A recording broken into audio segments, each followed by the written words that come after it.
House guest ang dumating sa bahay ni Kuya. Kasama ang bisita, isang fun run para sa kanilang chosen charity ang naganap sa loob ng bahay. Ito ang magsisilbing susi para sa susunod na task ninyo. Ngayong gabi, ang task para malaman kung sinong duo ang makakapagbigay sa kanilang chosen charity. At abangan ang nagbabalik bahay ni Kuya.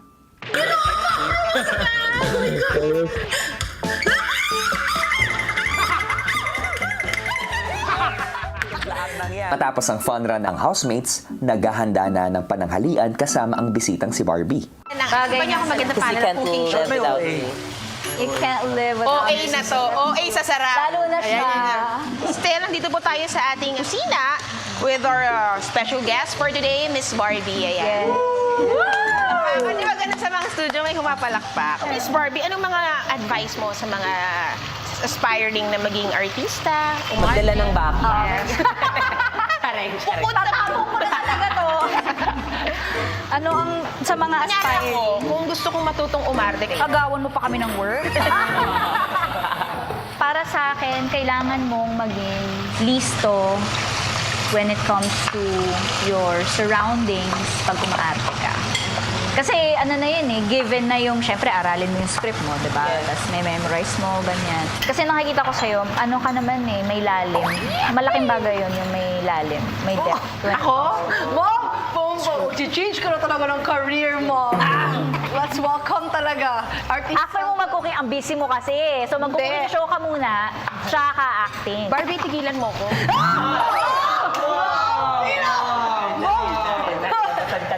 Kaunang-una sa lahat, Kahapon ko ikaw na ang paborito ni Papa. Siya ba yun? Hindi ako sinasabi paborito ko, anak. Si Barbie, natanong naman ang tungkol sa charity ng housemates. Yung mga chosen charity nyo, yun ba ever since pagpasok nyo o paiba-iba?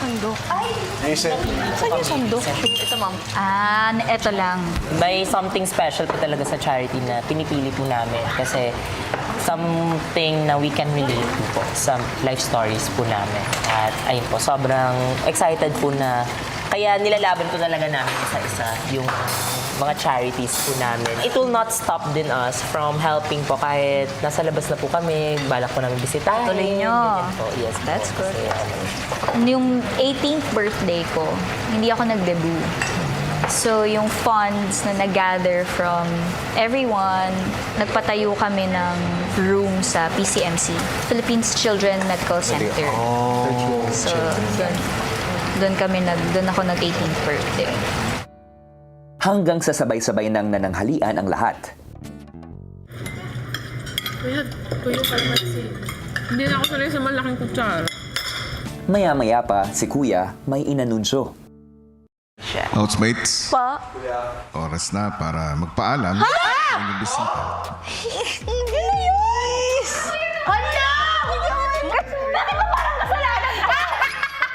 So, Barbie, nakikain ka lang ng lunch. Parang ganyan. Oh my gosh, you just literally eat and run.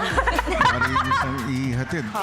Thank you so much. Salamat. Thank you for counting. It was very contagious on how happy she made everyone feel. She really tried lifting everyone up. Thank you. For a very short period of time na ramdaman namin yung puso niya. Well, sana ang ating task ay nakapagpa-remind sa inyo na kahit itong PBB ay isang competition, remember that this serves a bigger purpose. And you get to help other people, even animals, diba? Dahil sa nagagawa ninyo, dahil sa influence ninyo. And so, ipagpatuloy nyo lang yan at huwag masyadong papersonalin dahil lahat kayo magkakaibigan na. Kitang-kita ko na mahal nyo na ang isa't isa. So, don't lose that, okay? Lightning! Salamat po! Thank you so much! Thank you, thank you, thank you! Kumusta ba ang pananatili mo sa bahay? Ayun, ang saya kasi pinilit ko rin ho talaga sa abot ng makakaya ko na tsikahin silang lahat. You know, just to know how they are. Kasi ang tagal na rin nila po dito. And also, nakakatuwa kasi walang nag-build ng wall sa akin. Lahat, they were all ready to open up. Nakikita ko talaga sa kanila na genuine silang lahat. Malaki ang pasasalamat ko, Barbie. Pinaunlakan mo ang aking imbitasyon, pati yung housemates. Tinulungan mo pa. Kaya naman, maraming salamat. Labas ang aking upcoming Lapit na sila ng papalapit sa dulo ng laban. Kung nakatulong nila si Barbie sa pagsisimula ng kanilang hamon para sa kanilang charity, ano naman kaya ang tulong ng isa pang house guest na nagbabalik bahay? Malalaman natin mamaya. Hello mga kapuso and kapamilya all over the world! Kaugnay nga sa kanilang matagumpay na fun run kung saan nakaipon sila ng 100,000 pesos mula sa kanilang pagtakbo, anong hamon naman kaya ang magtatakda kung sino ang tanging duo na makapagbigay nito sa kanilang napiling charity? At sa huli, sino ang magtatagumpay dito? Eto na, simulan na natin ang kwento. Ang housemates may napansin sa loob ng bahay. Oh, that's so cute! Ano yan? Paano kaya siya, no? Sakris ba to? Exciting to ah. Ilang sandali pa, ipinatawag na sila ni Kuya sa confession room. Housemates, Hello po, kuya. nasa inyong harapan ang mga bola na nakolekta ng inyong duos. Kunin nyo yung mga kahon nyo. Hindi, dapat. Isa lang sa final duos ang makakabigay ng kanilang 100,000 sa kanilang piniling charity. At malalaman natin ito sa isang task na magaganap ngayon. Para sa task na ito na tatawaging patong-patong na tulong, kailangan nilang magpatong ng mga bola at ball stacker alternately o salit-salitan para makabuo ng tower. Bubuo muna sila ng panungkit kung saan ang isang dulo ay andun dapat ang fork at sa kabila naman ay ang red handlebar kung saan doon lamang pwedeng humawak kapag ginagamit ito. Unang susungkitin ang ball stacker. Pagkatapos ay dediretso sa mga obstacle hanggang makaabot sa linya kung saan susubukan i-stack ito sa patungan sa dulo. Sunod naman ay ang bola na ipapatong dito at alternately ay bubuuin nila ang tower. Salitan din dapat mag-stack ang magkaduo. Kapag nahulog ang sinstack na tower ay back to zero sila at kailangan ibalik lahat sa unang patungan. Ang duo na makakabuo ng pinakamataas na ball stack tower sa loob ng isang oras ang mananalo at makakapagbigay ng 100,000 pesos sa kanilang piniling charity. Humanda na ang lahat. Ready? Galing ka dito. Get set. Go.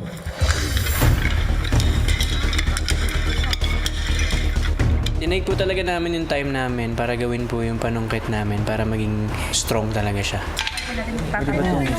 Minasure po namin, kuya. Yun po dapat yung haba ng panungkit po namin, kuya. Kung gaano din kami kalapad. Siguro gamay lang. If there were a foundation for this whole task, it was the panungkit. Ito po yung gagamitin natin mula umpisa hanggang dulo. So it's very important na matibay po yung foundation namin. Pagganto natin yung handlebar. Iabot mo sa dito. Ikaw mas stable at like that. Tabingi, bro. Tabingi. Sabi ko yan, laban na! Ito, ganito. Sabi ko, Kuya AZ, bahala ka na. Ako na lang bahala sa pag-tape. Ikaw na lang mag-design kung gaano kahaba o saan natin ilalagay ang mga iba't ibang materyales para sa pag-build. Ilang stick sa inyo dalawa?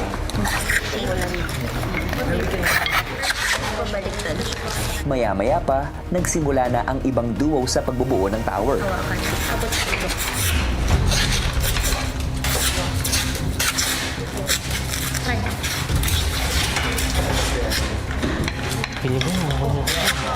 Alam ko pong sobrang pasmadong bakla po siya. Ako feeling ko po mas madadalian po ako sa stacker at si Charlie naman po yung sa mga balls po, kuya. Okay ka dyan? Balik ka, graday. Balik ka, pas. Okay lang. As much as we can, kung hindi namin pinapressure yung isa't isa, dapat kalmado lang. Mas mabagal lang kami, kuya.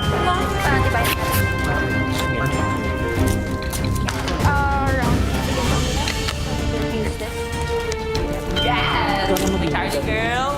May nakikita ko na unang pumapasok is pressure. Pero fino-focus ko talaga kasi yung pag-stabilize ng panunkit na yun.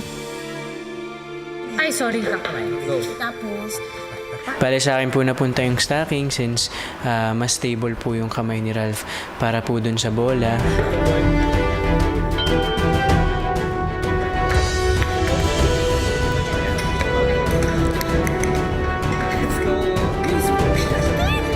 Matapos ang ilang subok, mukhang hinahanap pa rin ng mga duo ang tamang diskarte.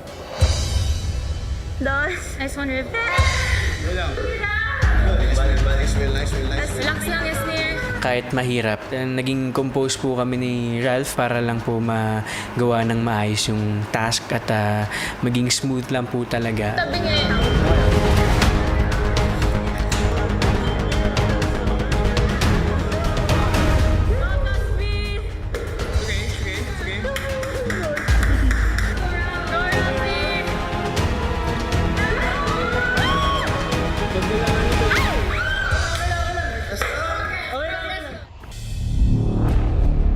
Sa pagpapatuloy ng task, patuloy pa rin hinahamon ng housemates sa pagbuo ng kanilang tower. Sa tuwing gumuguho po yung tower namin, sobrang frustrating po talaga. Oh my God! Ito na naman, ulit na naman kami. Ayaw matanggal.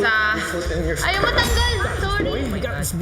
Nanggigigil ako, kuya, na-frustrate ako. As in, oh my God, ano ba to? Nahuhulog ko na lang lagi, kuya. Sa amin dalawa, ako po yung lagi nakakahulog. Go, Brenty! Kulang ng bola? Sige.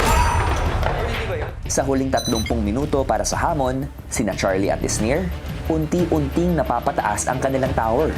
Hindi na po kami tumitingin na talaga masyado sa iba, kuya. Kasi nadidistract po ako at the same time napapressure po kami. Kaya sabi ko sa kanya, go lang, Day. Push mo lang yan. Buuin mo lang yan. Tapos nagulat po kami, kuya. Pagtingin po namin sa tower namin, maganda po yung pagka-form niya, kuya. Wow! Kalma lang, ate. Kalma.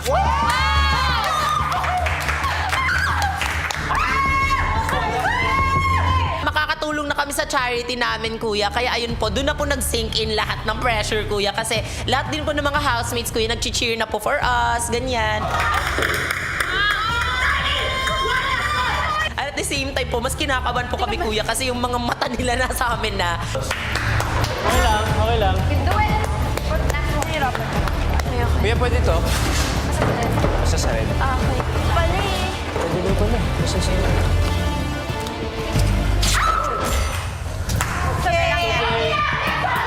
Progress yan, progress. Inisip ko lang din po is just to keep continuing. Doon ka lang, wag na magpaligoy-ligoy. Stack it again, build it again. If we've done it once, we've done it twice, we've done it 10 times, then we can do it again po.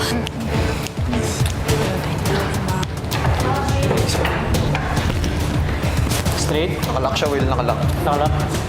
Sa paglipas ng oras, may mga umuulit man, mas mabilis nang muling napapataas ng mga duo ang kani-kanilang tower. Kahit ang daming beses na back to zero kami, the reason why we kept going talaga is because we have a reason. We are fighting for something. That's what motivated us. That's what pushed us to keep fighting and to keep trying and trying again, even if we keep falling. Maganda. Hindi magiging maganda po yung resulta pag nape-pressure ka po talaga. Kaya sabi ko talaga, chill lang kami. Kahit na may pressure, yes, it's there, the time. Pero at the same time, we should make sure na slow and steady po kami. Nice one. Nice one, te. Sige pa. Okay lang. We will have to decide at one point wherein we'll have to stop and look at how the other duos are pacing themselves. Like, with Shuvi and Atik lang nakita namin na mataas na yung tower nila and they stopped to see kung meron pang mas tataas sa kanila. There were certain decisions that we had to make if ipagpapatuloy ba namin, if i-risk ba namin, or kung kontento na kami sa kung anong meron kami. Isa mo wala na tayo na. Last 10 minutes. Kaya pa yun. Buka natin. Kailangan ko. Yeah, parang...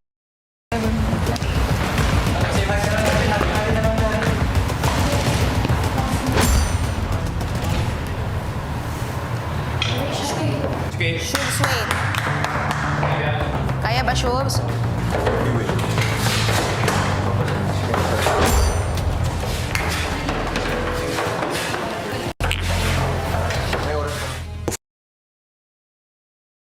Stop Just let the time pass and see if anyone else can catch up to us, then saka na lang po kami gagalaw. But at the same time, we saw the others doing very well. So sabi namin, let's take the risk, let's try, keep going.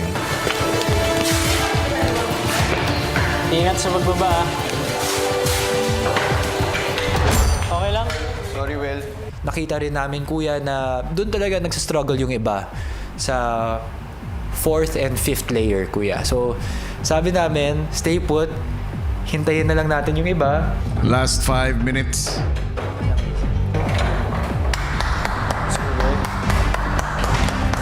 So we wanted to really give to that charity and we were really eager to giving back to them po. Pero syempre nandyan po talaga yung kaba, yung pressures. Medyo kabado ako, kuya. Kung mailagay nila ang bola, di mas mataas na sila at kailangan rin namin maglagay ng isa pang bola. Yung diskarte na lang talaga namin ni River, kuya, was pause. And pray. And pray, kuya. Kaya na to. Habol ka.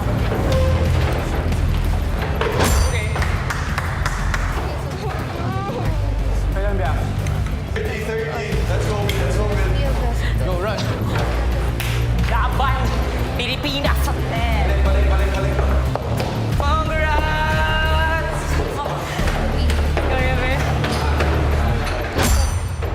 Time is up. Ang nanalo, Asver. Congratulations.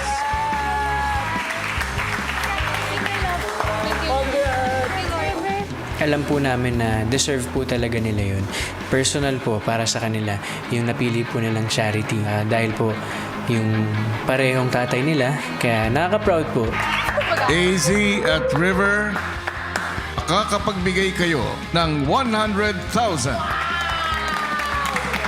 sa inyong napiling charity. Congratulations! Matapos ang task ng housemates para sa kanilang charity, Bago tayo paglabas. Multiply natin by 10. Like 500 book tayo. Okay? si Shuvi tila hindi naman mapanatag sa kanilang pagkabigo. Nasa pang-apat na eh. Ginalaw pa. Pareho tayo. Magiging totoo na po talaga ako, kuya. Ayaw ko po talagang natatalo, kuya. Never ko po nilimit yung capabilities ko, kuya. Lalo na po sa mga tasks niyo, kuya. And especially na I'm doing this task for a cause. Happy thoughts. Yung hunger ko po ngayon to win is times 10, kuya, sa lahat po nung naibigay yung task, kuya. And then I feel like hindi ko po nagawa yung goal na yun para sa sarili ko. Okay na ako. Na-process ko na. Diba? I just had to cool down, kuya, and nakita ko nga po yung brighter side, which is na at least may natulungan pa rin naman pong charity, kuya, kahit na po hindi po yung charity namin. Babawi ako. Si Kuya, kinausap naman ang nanalong duo na sina AZ at River. I'm just happy na we were able to do it. I'm just happy na we are a blessing to others, kuya. Hindi ko pa rin na-process na nanalo kami. At ang laban namin talaga ay hindi para sa aming sarili, pero sa charity na pinili namin. This is actually my first win, kuya, in a task here sa bahay. And I'm happy na it wasn't for me, but for something greater. Ito talaga, kuya, it's in honor rin for both our dads, kuya. I think they were with us in this task. I think they helped us in this task, kuya. Kasi alam nila na ang dami naming makakatulong dahil dito, kuya. River, kung nabubuhay ang tatay mo ngayon, ano sa palagay mo ang mararamdaman niya? I think he'll be proud, kuya. My dad, sobrang generous niyang tao. And lagi kong sinasabi, I want to follow in his footsteps. I want to be just like him. Siya ang hero ko, kuya. I want to be like that to other people. So, if he were alive today, I'm sure he'd be happy. I'm sure he'd be proud na ang dami naming matutulungan dahil dito, kuya. Easy, para sa'yo, gaano kalaking tribute ito para sa tatay mo?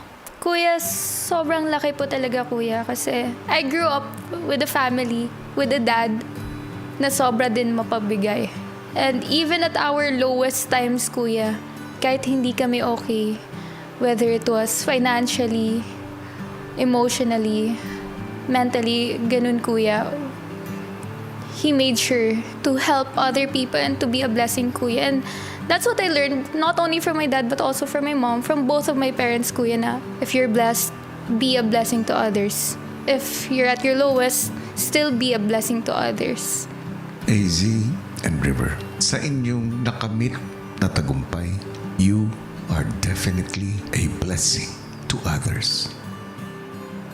Kuya, kasi nakikita din namin yung mga puso ng other housemates for their chosen charities. So, we wanted to ask Kuya if we could divide or split the winnings that we got and share it with the others for their chosen charities.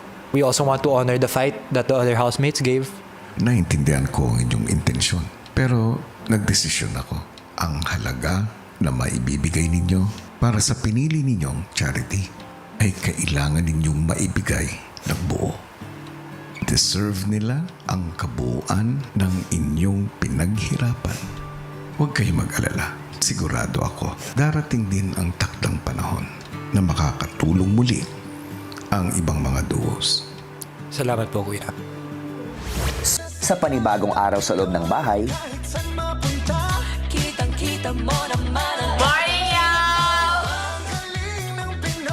lingid sa kalaman ng housemates, kausap na ni Kuya ang isang panibagong bisita. Maligayang pagbabalik sa bahay ko. Kuya, thank you. Salamat po sa pag-imbita sa akin. Kamusta ka, Gerald? Okay naman ho. Ito pa, lumalaban pa rin. Tuloy-tuloy. Life is good. Halos 2 dekada na. Yeah. 17 years old ako nung pumasok ako dito. Dito ako nagsimula. And it's something na lagi ko sinashare hanggang ngayon. I just remember being thankful, grateful. Thankful din ako sa samahan na nabuo natin. Malayo-layo na rin ang darating mo. At may nabalitaan ako sa'yo. Reservist ka daw. Opo, sa Philippine Coast Guard Auxiliary. Pumasok kasi ako dahil it was a joint partnership sa foundation ko before. I think 2016. And then tinuloy ko. Nag-enjoy ako kasi syempre, alam niyo naman yung tatay ko, was sa US Navy siya. So it's in the family. Even before po pumasok sa PBB, ang pangarap ko talaga was to join the military. When you reach a point of success, dapat andun yung responsibility of giving back. Sa mga nagdaang taon, Gerald, paminsan may sakuna at nakikita ko ang maraming beses na pagtulong mo sa ating mga kababayan. In behalf of them, maraming salamat sa iyo. Thank you, Kuya. Sa puntong ito, sa pagpasok mo ng bahay ko, maghahatid ka ng isang task letter. Si Kuya, ipinatawag naman sa confession room ang susundo kay Gerald na sina Shuvi at Clarice. Oh my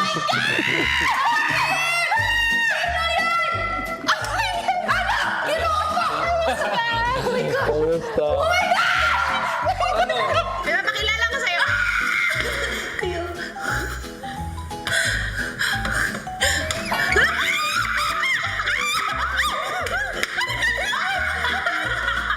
Mayang adlaw. Sir, pasok po muna. Pasok kayo. Sige, sunod. Ikaw man nagsabi, Kuya. Oy, sana naghanda kami. Grabe ka man ba? Ano yung paghahandaan? Kasi meron si Kuya Gerald dito. Bata pala ako, Kuya. Sorry. Shubi, nung huling beses ka ganyan, naalala ko pa. May bisita rin tayo nun. Oh, Sino yun? sino? Si Donnie. Si Donnie. Hindi, crush ko po Crush talaga. mo si Donnie? Oo, crush ko po talaga. Dugay na. Oo, sir. Grabe naman. Talaga nakapaligid talaga sa akin, Pag may kinakausap ko, dapat nakaharap. Ayan. Oh. Kasi ito ang gulo to. Ba't sabi na lang? Palit tayo. Mod mo! Sige, mod mo! Balin ka dire. Dito ka na sa anggulo mo. Go. Dubiya tayo dito, mama. Clarice at Shubi, Nakaligaga. Kuya. bukod sa pagsundo kay Gerald, andito din kayo dahil kayo ang magiging weekly task leaders. Oh, look. Ito na yun. Ano nga kaya ang weekly task na susubok sa ating housemates at paano nga ba makakatulong sa kanila ang bagong kapamilya house guest na si Gerald? Yan ang dapat nating pakaabangan. Samantala, sumabak naman sa isang amazing challenge ang ilang housemates. Narito, panoorin nating lahat. Sa pagtatapos ng linggo, isang special task ang binigay sa ilang housemates. Housemates, isang task ang ibibigay ko sa inyo na tatawagin kong The Great Mega Sardines Adventure. Kailangan may labas ng bawat duo ang kanilang fishing boats na may Mega Sardines can mula sa loob ng Mega Number 1 La Mesa. Ito ang catch. Gagamit ang duo ng fishing rods para magawa ito. Bukod dito, hindi dapat tumama ang inyong Mega Sardines can sa mga gilid ng maze dahil magkakaroon kayo ng 3-second time penalty tuwing mangyayari ito. Ang unang duo na may pinakamabilis na oras ang siyang mananalo. Ready, housemates? Get set, go! Let's go! We were sailing this ship together, Kuya. Kumbaga, I was in the front, she was in the back, and she was telling me which ways to go. Kaya sobrang smooth yung set sail namin. Mahirap din siya. Kuya, akala ko madali lang talaga yun. Strategy pa kami, kuya. Kasi sabi namin, madali lang to kasi may linya naman ba? Kusundin lang yung linya. Nung nasimula, namin kuya, natamaan na yung black, kuya. Wala na, kuya, kuya. Nag-change kami ng position, kuya, in the middle of the game. Kumbaga siya yung accelerate, ako yung brake. Ganun yung atake namin kanina. At wala kaming na-hit na lines in the maze. Kuya, Hindi naman kami sa pagyayabang.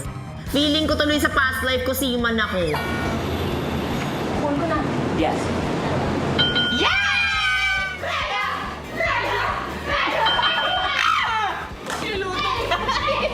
Para sa Team Shukla, ang kanilang oras ay 3 minutes and 36 seconds. Para naman sa Team Chares, ang kanilang oras ay 3 minutes and 4 seconds. At dahil dyan, kayo ang winner, Team Chares. Congratulations! At matapos ang exciting task, isang masarap na meal mula sa Mega Sardines, ang number 1 sardines ng bansa, ang pinagsaluhan ng mga housemates. May omega-3, protein, and calcium. Ang bango! Ang bango ng Mega! Really good. Malapit na po to. Take your time. I just know masarap yan kasi mega yan eh. Naalala ko pa kami, kuya, grade 3, grade 4 ako, kuya. Yung mama ko, inuutosan ako na bumili ng sardinas. Siya talaga yung number 1 doon sa tindahan namin, kuya. I miss. Tastes like home. Mom, ito yung ginagawa ko sa Davao! Yan po actually yung asar sa akin dati na hindi ako nagsasawa sa sardinas. Hahanap-hanapin ko yung Mega Sardines, kuya. Wow, napapasayaw na si Clarice. Oh, yan. Kalami. Ay, hakba. Grabe, sarap. Pilit na sa bahay ako. Thank you, Mega Sardines! Philippines number 1 sardines! Abangan bukas! Mapagtagumpayan nga kaya ng housemates ang kanilang panibagong weekly task. Natatawagin kong sa mata ng pagtulong ay kailangan yung mailusot ang 100 ping-pong balls sa loob ng 6 na big mata. Bago mangyari ang weekly task ay kinakailangan nyo munang makuha ang 100 ping-pong balls sa ilalim ng pool.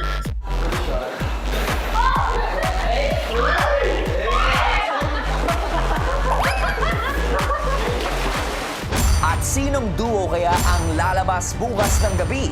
Tutukan yan sa